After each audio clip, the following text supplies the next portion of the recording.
بسم اللہ الرحمن الرحیم۔ السلام علیکم ورحمۃ اللہ وبرکاتہ۔ ناظرین، ایک خبر اس وقت سوشل میڈیا پر بھی چل رہی ہے اور ایک ویب سائٹ پر بھی، اور یہ بڑی خطرناک خبر ہے۔ 30 اپریل 2026 کو روزنامہ جنگ کی ویب سائٹ پر ایک خبر شائع کی گئی جس کا عنوان تھا کہ برطانیہ میں قادیانیوں کے مراکز پر چھاپے، جنسی زیادتی کے الزام میں 9 افراد کو گرفتار کر لیا گیا۔ الزامات یہ لگائے گئے تھے کہ جدید طرز کی غلامی، زبردستی شادی اور جنسی زیادتی کے الزام میں ان 9 افراد کو گرفتار کیا گیا۔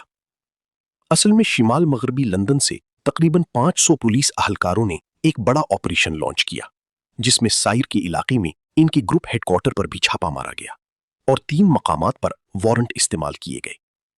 اس دوران کہا گیا کہ گرفتار افراد کا تعلق قادیانی جماعت سے ہے اور انہیں ان الزامات کی شبہ میں گرفتار کیا گیا ہے۔ یہ خبر ویب سائٹ پر شائع ہوئی تو ایک عجیب سا معاملہ پیدا ہو گیا۔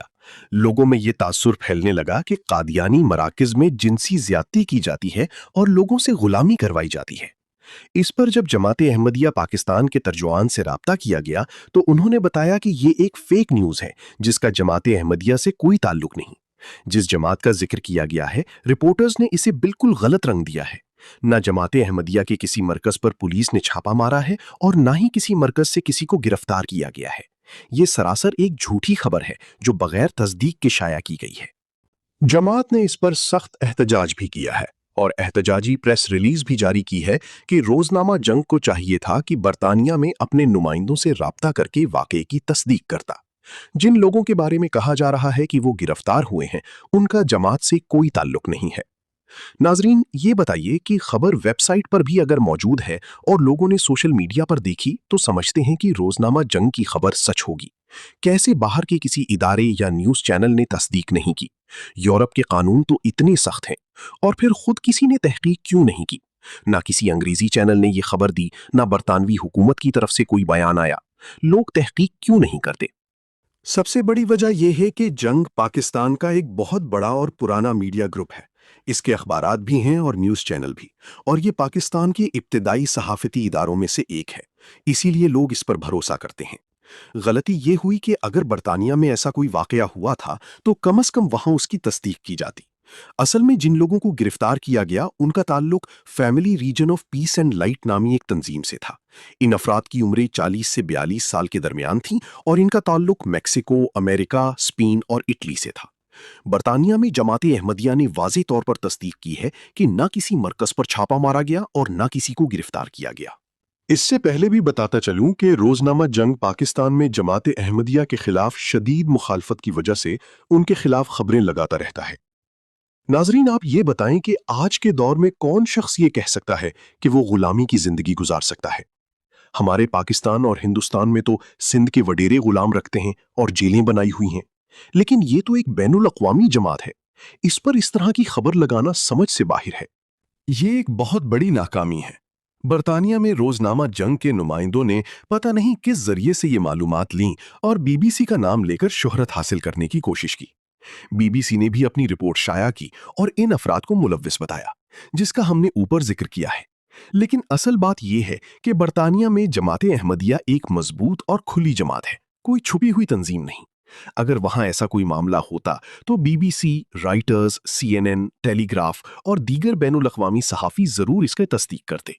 بی بی سی کا حوالہ دے کر خبر کو وزن دینے کی کوشش کی گئی جو گمراہ کن تھی۔ نہ کسی انگریزی چینل نے یہ خبر دی، نہ برطانوی حکومت کی طرف سے کوئی بیان آیا۔ خبر سوشل میڈیا پر تیزی سے پھیل گئی اور لوگوں میں بے بنیاد خوف و ہراس پیدا ہوا۔ کسی جماعت کو بدنام کرنا اور لوگوں میں خوف و ہراس پھیلانا صحافتی اخلاق کے سراسر خلاف ہے۔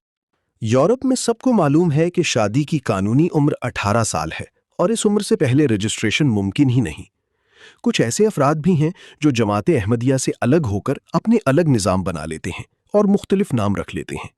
یہ بات بھی عوام کے علم میں ہونی چاہیے کہ جماعت احمدیہ نہ تو کسی کو زبردستی احمدی بناتی ہے اور نہ کسی کی زبردستی شادی کراتی ہے۔ یورپ میں اگر کسی کے ساتھ کوئی زیادتی ہو تو وہ فوری پولیس کے پاس جاتا ہے۔ یہاں کئی علماء جنسی زیادتی کے الزام میں پکڑے گئے ہیں جن پر انگریزی چینلوں نے بھی خبریں دی ہیں، لیکن وہ احمدی نہیں تھے۔ اس پر میں نے بھی کئی بار پروگرام کیے ہیں۔ لیکن آج تک ایسا کبھی نہیں ہوا کہ جماعت احمدیہ کے بارے میں اس طرح کی خبر سامنے آئی ہو۔ جماعت احمدیہ کے جلسے برطانیہ، جرمنی، امریکہ اور کینیڈا میں کھلے عام ہوتے ہیں۔ کینیڈا میں وزیر اعظم باقاعدہ شرکت کرتے ہیں۔ برطانیہ میں بڑے سیاسی رہنما آتے ہیں اور تقریریں کرتے ہیں۔ وہ کہتے ہیں کہ ہم حیران ہیں کہ اتنے لوگ اکٹھے ہوئے ہیں اور پولیس کا دور دور تک نام و نشان نہیں، جو ہے بھی وہ رضاکارانہ طور پر دیکھ رہی ہے۔ اس لیے ویب سائٹ پر اتنا بڑا الزام لگانا اور اس طرح کے چینلوں کے ذریعے اسے پھیلانا باعث شرم ہے۔ ایسی خبر کو فوری طور پر حذف کیا جائے اور معافی مانگی جائے۔ آپ سب کامنٹ سیکشن میں اپنی رائے ضرور دیں۔ دوستو، اگر آپ اس چینل پر نئے ہیں یا ابھی تک وائس آف اسلام کو سبسکرائب نہیں کیا تو برائے کرم اس چینل کو لازمی سبسکرائب کریں اور ساتھ موجود بیل آئیکن کو بھی دبا دیں تاکہ اس چینل پر آنے والی ہر نئی ویڈیو آپ کو بذریعہ نوٹیفیکیشن بآسانی مل سکے۔